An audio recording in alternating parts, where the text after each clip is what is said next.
Коньяк Азнаві. Сила лева в тобі. Є у нас добра новина з океану, із Вашингтона. Державний департамент США схвалив продаж комплектуючих до ЗРК «Хок» на 138 мільйонів доларів для України. Сполучені Штати оголосили про екстрений продаж комплектуючих для ракетних комплексів «Хок» для України.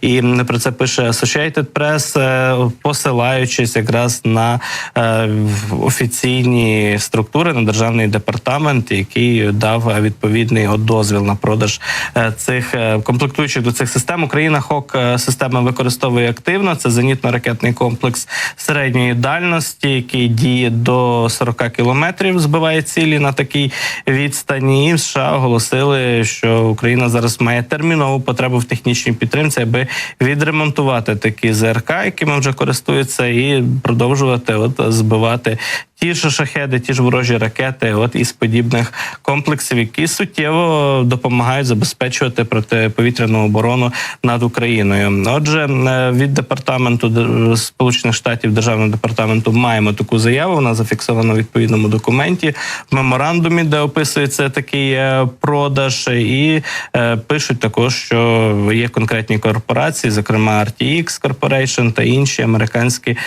які будуть забезпечувати ось цю угоду із продажу комплектуючих для України. Отже, бачимо, що загалом рух у напрямку зміцнення української ППО він відбувається, але ясно, що не тими темпами, як би нам хотілося, адже мова йде зараз, перш за все, про більш потужні системи, такі як Patriot, SAMP-T, які Україні потрібні в більшій кількості, ніж ми зараз маємо, аби захистити великі наші міста, що постійно підпадають під ворожі обстріли. Той же Харків, Одеса, Кривий Ріг, Дніпро, Запоріжжя.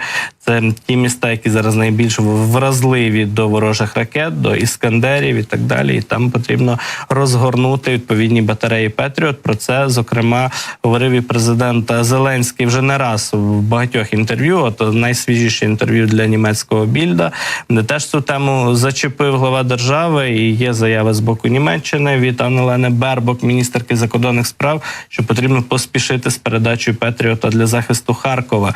Але про цю тему ми поговоримо вже і про інтерв'ю Зеленського, і про законопроект стосовно мобілізації в наступну ефірну годину. Друзі, я коротко нагадаю, що в нас є збір на дрони, на мавіки для Азову, який вже майже закритий. Цей збір 96% зібрано, лишилося 4%. І я закликаю кожного нашого глядача задонатити хоча б кілька гривень за QR-кодом, який на екрані з'явився, аби ми цей збір закрили. Треба 300 тисяч гривень, 4% залишилося.